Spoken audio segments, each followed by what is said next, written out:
Why can't you speak? You're such an idiot. You're not even family. Get out now and go live with your old hag. Hey you guys, what's this all about? Pushing my son and his wife aside, I held my teary-eyed, slightly reddened-cheeked granddaughter close, glaring at the two of them. The defiant couple kept berating their mute daughter. I couldn't leave my precious granddaughter with these two.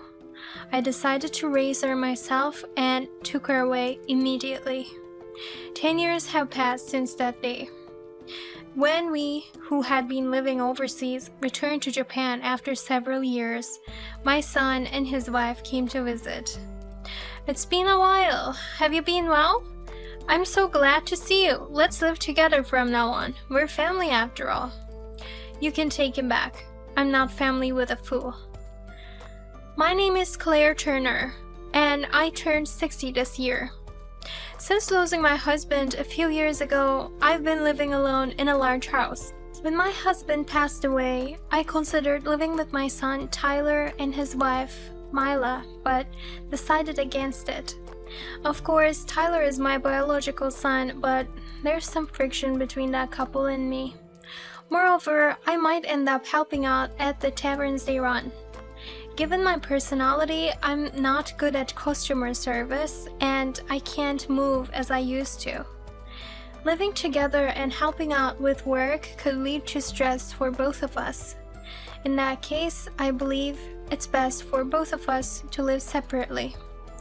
To begin with, even after my husband passed away and I was left alone, Tyler never once brought up the idea of living together. I'm grateful for that. Having been busy raising children and then taking care of my husband, I'd like to enjoy some time alone now. I've always felt that way, but once I was truly alone, it was lonelier than I had imagined. I have been so focused on housework, childcare, and caregiving all my life that I have lost touch with my closest friends. So now I spend most of my free time watching the news or reruns of dramas. I have thought about taking up a new hobby, but none of them have lasted long. In the midst of these tedious days, I'm supported by my two grandchildren.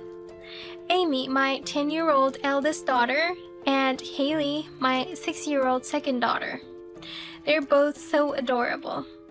Amy, the eldest, has a beautiful face and is bright and sweet. On the other hand, the second daughter, Haley, is quiet and a little clumsy. She is often compared to her older sister, who is beautiful and good at spoiling adults, and she always feels lonely every time she's pampered by them. Of course, to me, they're both equally cute, and I love them both. But if anything, I often took Haley's side. I was always on Haley's side, because she seemed to be smothered by her parents and older sister, in my view. I usually see my son's family about once every 2 months. Amy would come up to me with a smile and say, "Grandma!" She always comes up to me with a smile. She always has her hair arranged in a cute way and wears beautiful new clothes. On the other hand, Haley's clothes are always worn out hand-me-downs. Her long hair is so shaggy that it has not even been combed, let alone tied up. When Haley was younger than she is now, she used to talk a lot with words she had just learned. However, these days she doesn't even smile, and in contrast to the cheerful Amy, she's often silent and downcast. I greeted Amy as she came running up to me saying, "Welcome! You've come a long way," and then bent down in front of the downcast Haley to look her in the eye. "Thank you for coming, Haley. Please stay and relax for a while." "Okay." "I bought Haley's favorite snacks. Let's eat it together." "Yeah, okay." "Do you have my favorite candy too, Grandma?" "Of course I do. Come on, come inside. Let's go inside and have a quick cup of tea." As I was about to enter the house, holding hands with them, my son and his wife got out of the car, just in time. "It's been a long time. This is for you." Well, thank you for coming all this way. Everything okay with you two? Please stay and relax for a while. Hi, Mom. It's been a long time. Thank you.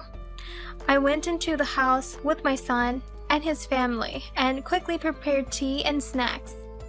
While everyone was having tea, my son and his wife talked only to Amy, their oldest daughter, and did not seem to be talking to Haley. I tried to talk to Haley, but Tyler and Mila blatantly changed the subject and Amy interrupted me. Although I was very concerned about the family's attitude toward Haley, I always asked how things were going, thinking that I probably shouldn't interfere. Later, however, I would come to regret my response.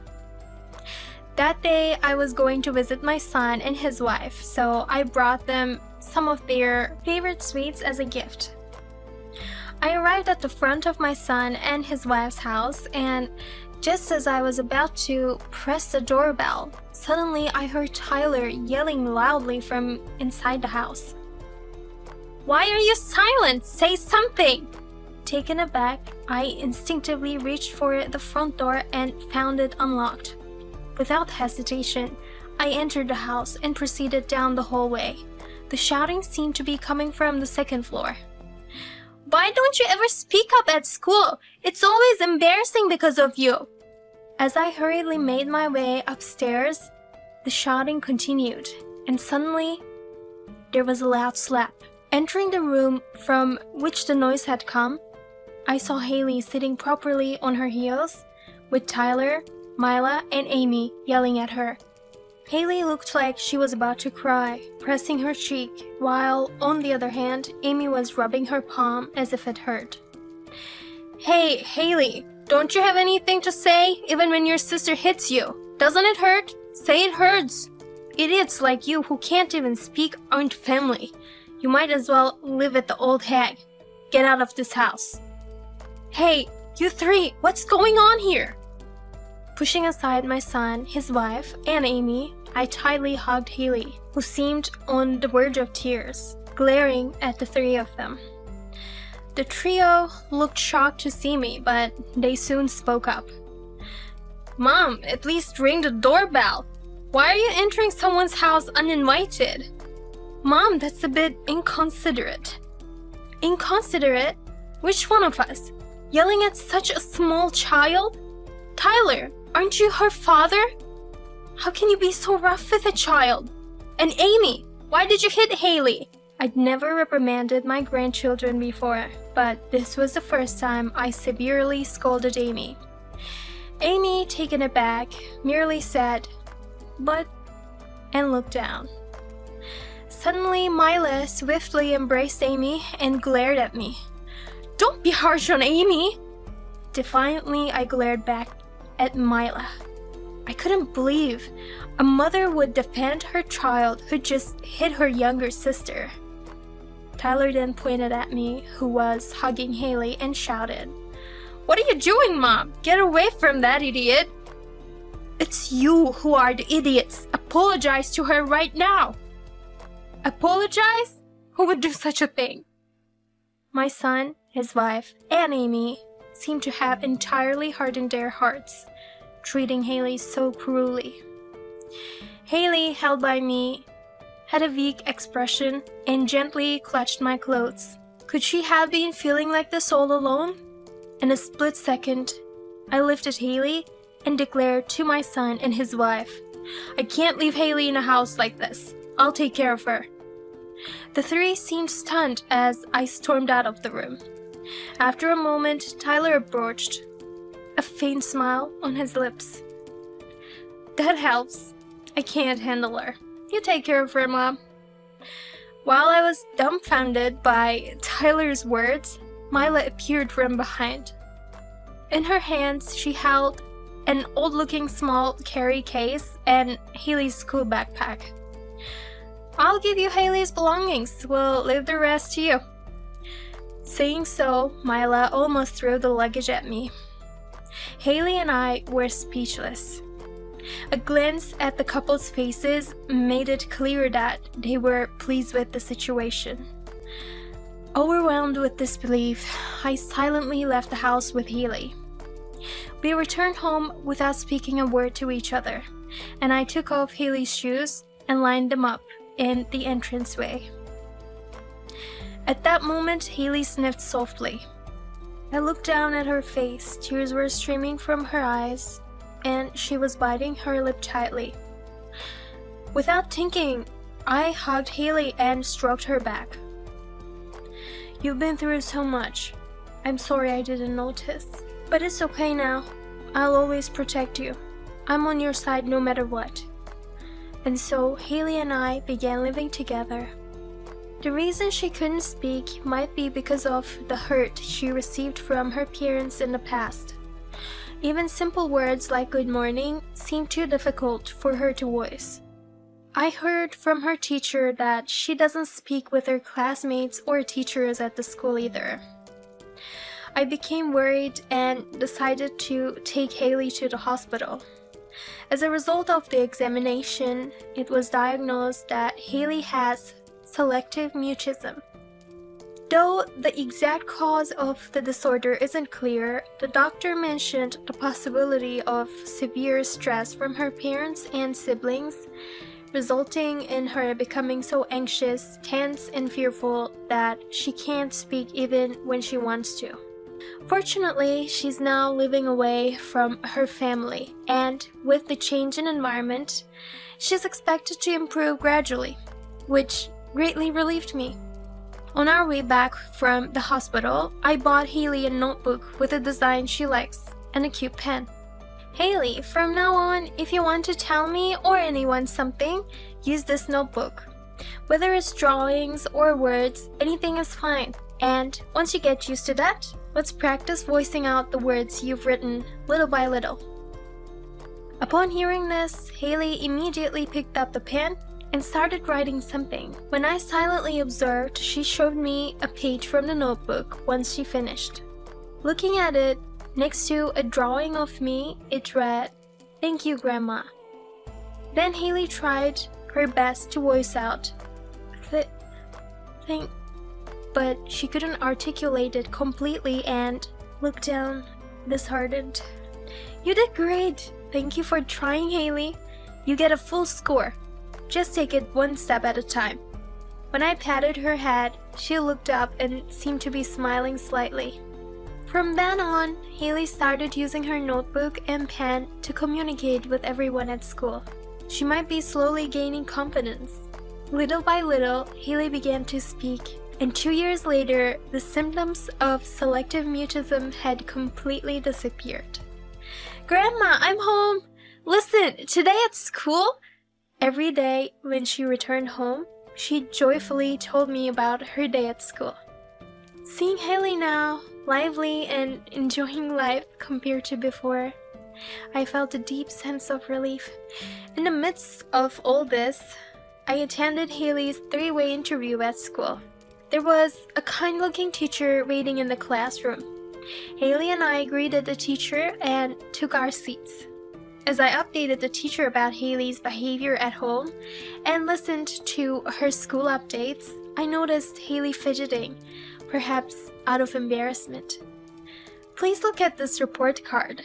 Haley's grades have been steadily improving since last year," her teacher said, displaying it. Looking at the graph, it was evident that her grades started improving since she began living with me and have recently surged at a remarkable pace. She's very passionate about studying lately. She buys challenging workbooks and studies every day, I told the teacher as I patted Haley's head. Ever since she began speaking, Haley's dedication to her studies was incomparable to before. On test result day, she'd proudly show me her perfect scores, and every day she'd be engrossed in her textbooks at home. I felt proud every time I saw her framed perfect scores on the wall. I see. I suggest Haley take an IQ test at the hospital. "An IQ test?" I echoed, surprised. The teacher responded, "I believe Haley might be gifted." Apparently, gifted refers to children with innate high abilities. According to the teacher, Haley already possesses an adult-level intellect. To harness this potential, it's essential for Haley to learn in an environment that matches her abilities, which is why she suggested the IQ test. Taking the teacher's advice, I promptly took Haley to the hospital for the test. The results confirmed that she was indeed gifted. I was profoundly shocked to discover such talent in Haley. One day, I casually asked her, "How's school these days? Do you enjoy studying?" She responded with a somewhat gloomy expression. "Grandma, honestly, school is too easy. I want to study harder, but I haven't told the teacher because I don't want to trouble her." Hearing this, I was deeply concerned. Would she find the academic environment she desires if we remained in Japan? She probably wants to study at a junior high or high school level. How can a grade schooler like her get that kind of education? I reached out to her homeroom teacher for advice. That's when I learned about the grade skipping system in the US. The teacher said that if we went to the US, Haley could study at her level. I then remembered my late husband's brother who was working in the US. Though we hadn't been in touch for years, I thought he might be able to help. I contacted him about Haley's situation and he kindly offered to assist with our relocation. I asked Haley about studying abroad in the US. "I want to go, but I want to graduate with my friends and I want you to come with me, Grandma." "Alright, let's do that. I'll also study English in the meantime." She smiled, relieved by my words. Haley went on to create many happy memories in elementary school and graduated alongside her beloved friends. They exchanged contact information, ensuring they'd stay in touch.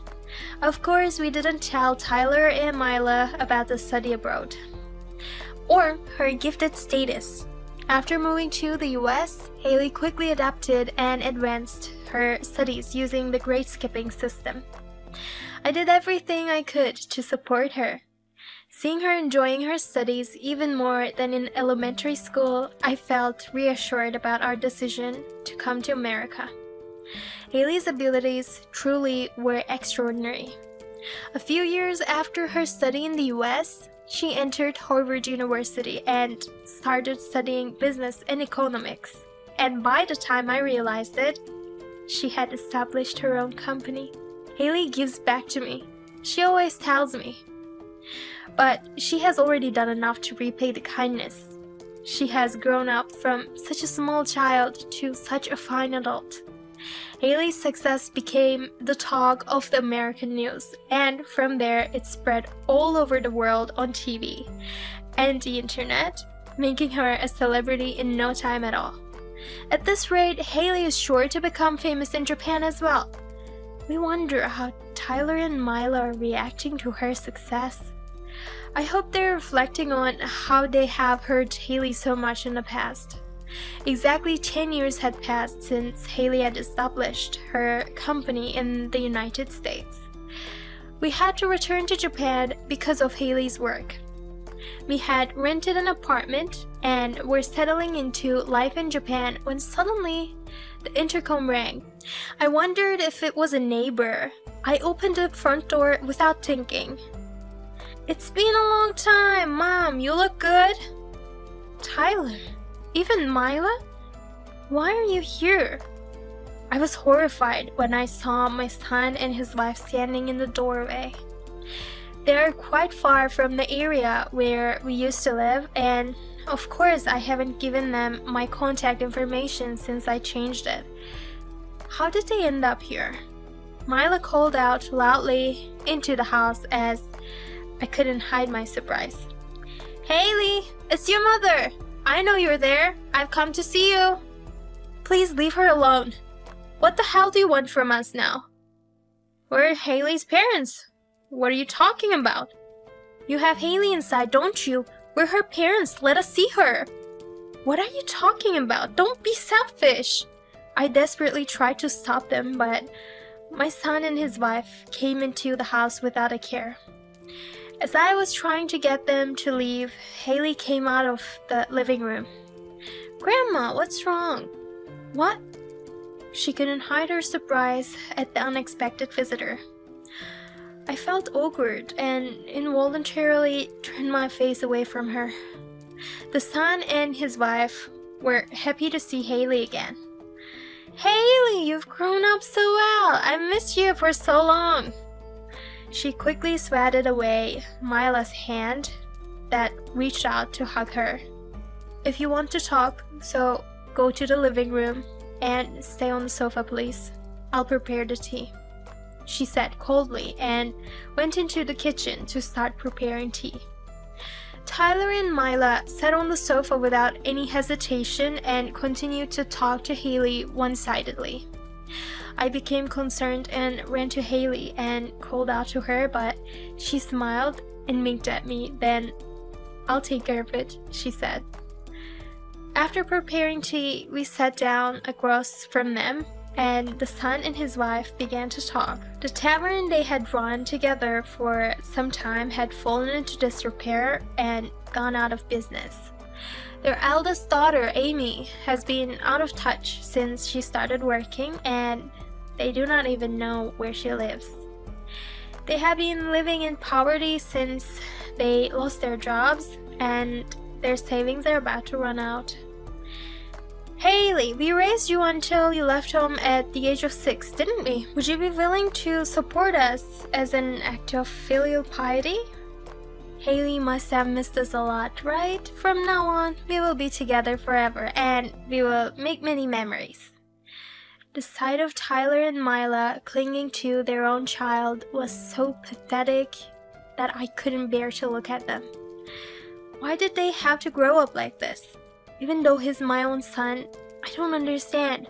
Where did I go wrong in raising him? As I was blaming myself in my head while looking at my son and his wife, I suddenly heard Haley's voice and I came back to myself. Filial piety? Nurture? I refuse to do so. You idiots are not my family. I have only one family, my grandmother. Then I have nothing more to say to you. Please take your leave. I have never seen such a cold smile in all my time with Haley. "Haley, wait! Don't say that, Haley!" Haley refused to accept Tyler's and Mila's crying request to live together, no matter what. Then she forcefully kicked the two who were about to cry out of the house as they were, and immediately locked the front door with a snap. When I quietly checked on them through the window, I saw them walking back with a dejected look on their faces. "Hey, Grandma." "I guess we'd better move," Haley said with a laugh. I asked her about it, and she told me that she was actually planning to build a house without telling me. She is designing it to be barrier-free so that she can live with me. "Haley, thank you so much," I said, and Haley smiled shyly and bashfully. A few months later, we moved into the new house she had built for us. The barrier-free house proposed by Haley is very comfortable for me. On the wall of our new house, I have many memories from when she was 6 years old. Of course, I have kept the freeform book and pens I bought back then. Whenever I look at them, I still get emotional and cry. I thought to myself, let's make many of Haley's favorite dishes for dinner today. I thought of that and immediately headed for the kitchen.